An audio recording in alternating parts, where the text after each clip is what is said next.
Hey, Michael from Walk Through the Bible. Welcome to this week's Walk Through Voices, where our team at Walk Through just is sharing some of the things that we're seeing and we're learning as we're reading through the Bible with you this year.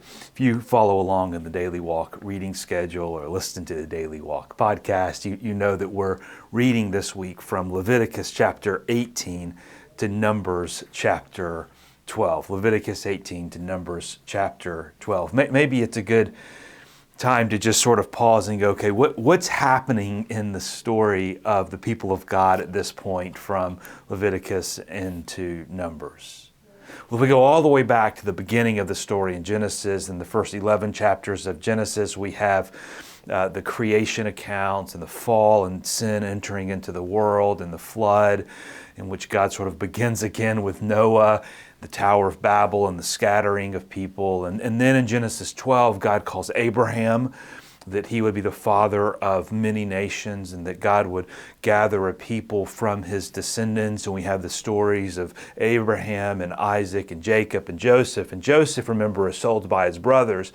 And that's how the people of God end up in Egypt. And after Joseph's death, the people of God in Egypt, they fall into slavery, and then Moses is called by God to lead the people out of slavery in Egypt. And so there's the story of the 10 plagues and the crossing of the Red Sea as Moses leads the people out of Egypt. And the people of God then head south through the Sinai Peninsula down to Mount Sinai, where they then camp.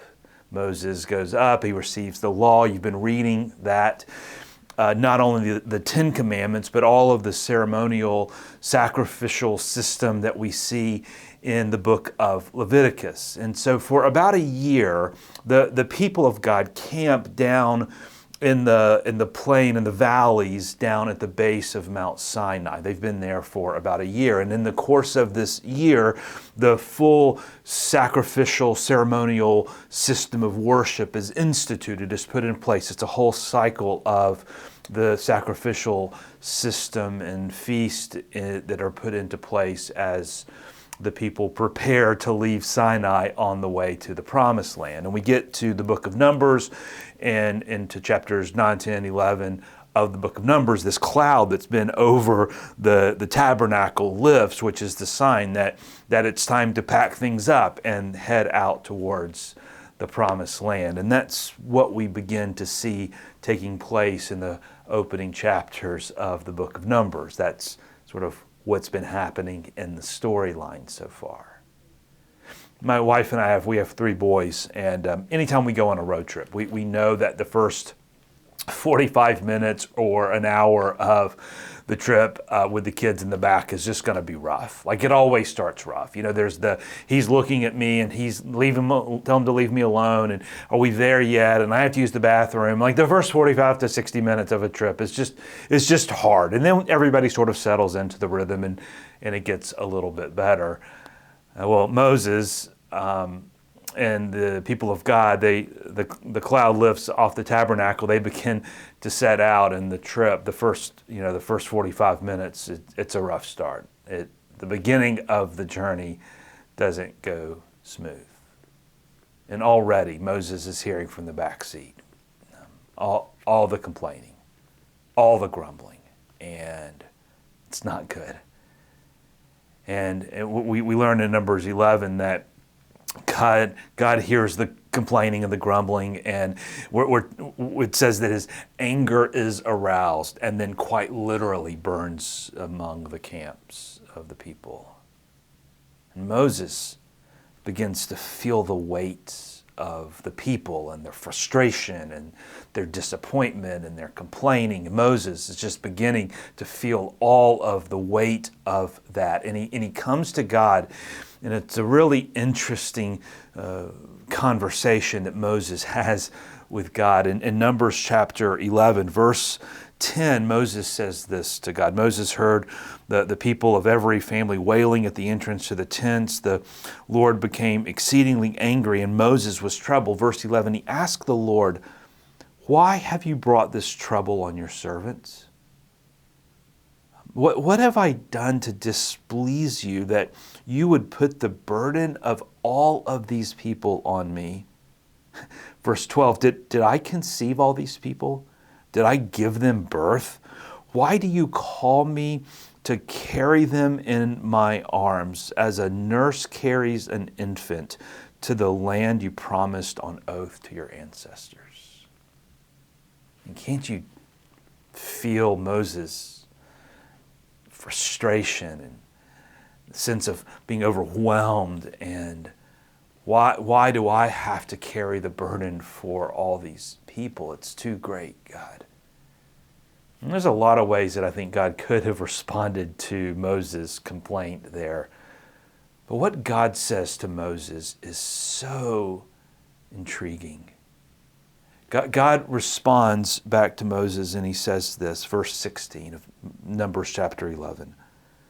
The Lord said to Moses, bring me 70 of Israel's elders who are known to you as leaders and officials among the people. Have them come to the tent of meeting that they may stand there with you. Verse 17, I will come down and speak with you there, and I will take some of the power of the Spirit that is on you and put it on them. And they will share the burden of the people with you so that you will not have to carry it alone. Don't you learn so much about God's heart in those verses? That God, all the way from the beginning of the Bible and Numbers through the whole rest of the Bible, God never intended for us to walk through the challenges and the difficulties and the burdens of life by ourselves. God always intended for us to carry each other's burdens. And you see that all the way back with Moses in Numbers chapter 11. God never intended for Moses to carry the burden alone. But so often, we sound like Moses, don't we? Feeling the weight of the world on our shoulders, feeling like the burden that we have to carry is so great and so big, isolated, alone, overwhelmed. And I don't know what the burden maybe that you're walking through in your life right now is, but if you feel that you are carrying the weight of the world on your shoulders, I know that you are carrying the burden all wrong. Because that's not God's heart for you. And my hope and prayer for you as you read Leviticus 18 through Numbers chapter 12 is that Numbers 11 here will be a reminder to you or an encouragement to you to lean in to a faith community that God wants to surround you in your life, people full of the Spirit who can stand with you, because God never intended for you to carry the burdens of this life alone.